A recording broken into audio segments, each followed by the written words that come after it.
4 PM news network में दोस्तों आपका स्वागत है। मैं हूं आपके साथ राशिद ज़हीर। ममता बनर्जी की पार्टी में 58 या 59 विधायक टूट गए हैं, जिनके बारे में आपको खबर में कल दे चुका कि शायद उसको स्पीकर ने भी मान्यता दे दी है। खबर ये नहीं है कि साहब 58 या 59 टूट गए हैं, और ख़बर ये भी नहीं है कि महाराष्ट्र की दूसरी कहानी दोहरा दी है अमित शाह ने या बाकी तमाम लोगों ने। खबर सबसे बड़ी मेरे नज़दीक ये है कि टोटल 34 विधायक मुस्लिम जीत कर आए थे इस बार बंगाल में। पिछली बार 41-42 थे तमाम दलों के मिलाकर के, और इस बार 34 आए थे, क्योंकि जाहिर सी बात है कि आपस में बहुत ज़्यादा डिस्प्यूट भी था। और जितने टीएमसी में विधायक आए थे उनमें से 17 विधायकों ने, नंबर देखिएगा, 17 विधायकों ने टीएमसी छोड़ करके बीजेपी के डर से अलग टीएमसी का जो गुट बना है, जो संभवतः कुछ समय बाद बीजेपी में शामिल हो जाएगा, उसको ज्वाइन कर लिया है। ये जो असदुद्दीन ओवैसी और बाकी तमाम लोग इस बात की वकालत करते हैं कि अपनी क़यादत होगी, अपने लोग होंगे, अपनी क़यादत होगी, ये हैं वो अपने लोग। बीजेपी के डर की वजह से जब अभिषेक बनर्जी चोट खाए बैठे हैं, कल्याण बनर्जी के सर में पत्थर लगा है और जेल जाने के कगार पर हैं, और ईडी उनके घर पर है, और जिस ममता बनर्जी को बेगम के नाम से तमाम नामों से नवाजा गया सिर्फ इसलिए कि बंगाल के अंदर जो 30% मुस्लिम हैं उनको किसी तरीके से अपनी तरफ लाया जा सके, ममता बनर्जी अपनी जगह से हटी नहीं है। लेकिन ये 17 विधायक जो मुस्लिम थे, जिसमें ज़्यादातर तादाद जो है एक्चुअली ममता बनर्जी की पार्टी की है, वो टूट करके जेलों के डर से, बीजेपी के लालच की वजह से अलग चले गए। दोस्तों, मैं बहुत पहले से इस बात का कभी हामी नहीं रहा कि मुसलमानों के नाम पर कोई पार्टी बने। भारतीय जनता पार्टी ने नाम तो भले ही भारतीय जनता पार्टी रखा है, लेकिन इनके विधायकों में, इनके एमपीज़ में, इनके राज्यसभा मेंबर्स में कोई भी टिकट ये मुसलमान को नहीं देते और ना जीतना पसंद करते। बल्कि इनका तो नारा ही यही है कि 80-20 किया जाए या 85-15 किया जाए। आरएसएस इसी काम पर काम कर रही है एक ज़माने से, और आखिरकार उसने मुस्लिमों को कुछ इस प्रकार से दीवार से लगा दिया कि अब मुसलमानों का नाम लेते हुए नेता डरते हैं।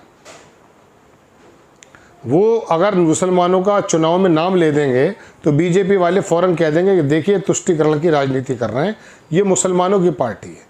ऐसे में असदुद्दीन ओवैसी को जो हीरो बनाया जाता बीजेपी की तरफ से, मैं उस आदमी का कायल हूँ, उसके मुद्दों का, उसके दलाइल का, उसकी तालीम का, उसके शब्दों का। लेकिन जो उसकी राजनीति करने की जो एक खाली मुस्लिमों पे जो उसका कंसंट्रेशन है, या वो बना दिया गया है लोगों के माध्यम से, उसकी वजह से जो मुस्लिम अलग थलग पड़ेंगे और बाकी लोग नहीं जुड़ेंगे। मैं इस बात की दरअसल हमेशा से सोचता हूँ कि ये भारत को या वर्गों को विभाजन करने का काम है। ये काम आरएसएस करती है, बीजेपी करती है। लेकिन दोस्तों, आपके सामने मैंने कई बार ये बात भी रखी है कि जब सत्ता हाथ में इनके आ जाएगी ना, तो आप सोचते ये हैं कि मैं मुसलमान के नाम पर वोट दे दूंगा। दे दीजिए आप वोट, लेकिन ये तो वक्त आते के साथ ही जैसे इसको अपना लालच दिखेगा, ये जाकर भारतीय जनता पार्टी के नेताओं के जूतों को चाटेगा। और देखे हैं हमने आज की तारीख में बहुत छोटे छोटे मुस्लिम नेता वो भारतीय जनता पार्टी पे इसलिए जुड़ गए हैं कि उनके छोटे मोटे काम हो जाएंगे, लेकिन उन्हें अच्छी नज़र से नहीं देखा जाता। तो ये 17 विधायक जो टूटे हैं, ये अपनी कौम में, अपनी बिरादरी में, अपनी ज़ात में, मुसलमान वर्ग में जाकर के इस तरह का प्रोपेगेंडा कर रहे थे कि देखिए बीजेपी ने उत्तर प्रदेश में क्या किया है, देखिए बिस्वा असम में क्या कर रहे हैं, आप जिताइए हमें, ममता बनर्जी के हाथों को मजबूत कीजिए, चूँकि वो मुसलमानों का भी ख्याल करती हैं, कमज़ोरों का भी ख्याल करती हैं, महिलाओं का भी ख्याल करती हैं। और जैसे ही मौका पड़ा, ममता बनर्जी को छोड़ करके 1 सेकंड में अलग हो गए। ये दरअसल मुफाद परस्ती है, इसमें हिंदू मुसलमान कुछ नहीं होता है। अगर 59 में 17 मुस्लिम भी मानकर चलो, टीएमसी के सारे चले गए हों आधे से ज़्यादा, तो आप ये मानिए बाकी 40 कौन है? बाकी 40 गैर मुस्लिम हैं। तो इन लोगों के नज़दीक अपनी सत्ता बचाना है, अपना इकबाल को बुलंद रखना है, अपने कामों को निकालना है, अपने कारोबार, अपनी फैक्ट्री और अपने मिलों को चलाना है। तो ये तमाम चीज़ है। शरद पवार की पार्टी में भी ऐसे ही था। एक हसन मुशर्रफ करके नेता था, उस पर ईडी ने कुछ जांच बैठाई भागा फिर रहा था। दोबारा से जब अजीत पवार चले गए बीजेपी में, वो फिर वही मंत्री बन गया। तो ये लोग पलटकर फिर वहीं वापस आ जाते हैं। ये तो दरअसल अपना अपना मुखौटा लेकर आते हैं। बीजेपी का कैंडिडेट मुसलमानों से डराता हुआ जीतता है, और मुसलमानों का कैंडिडेट, मतलब पार्टी चाहे कोई भी हो, मुसलमानों का कैंडिडेट बीजेपी का डर दिखाकर जीतता है। इसमें भी कोई दो राय नहीं कि बीजेपी ने जो हाल कर रखे हैं इस वक्त असम में, उत्तर प्रदेश में, वो किसी से छुपे नहीं हैं। खुलेआम जब सूबे के मुखिया इस तरह की मुंह से शब्द निकालने लगे कि लगता यह है कि ये सूबे के मुखिया हैं या फिर कोई सड़क छाप है, मैंने नाम तो किसी का लिया नहीं है, तो उस समय डर लगता है कि यार ये लोग करेंगे क्या। भले वो ना करें, सिर्फ अपने वर्ग को सचेत ही करते हैं। 2022 के जब चुनाव चल रहे थे तो अखिलेश यादव एक बार प्रेस कॉन्फ्रेंस में थे, मैं भी वहाँ था। तो मैंने अखिलेश यादव से ये कहा, मैंने कहा साहब ऐसा है, बहुत सारा वर्ग आपको वोट देना चाहता है, लेकिन उनके दिलों में ये डर बिठा दिया बीजेपी ने कि आपकी सरकार अगर आ जाएगी तो अराजकता फैल जाएगी, बदमाशी फैल जाएगी। उस वर्ग को आप किस तरह से करेंगे, क्योंकि मुस्लिम तो आपके साथ है ही, इसको तो कोई बात ही नहीं है।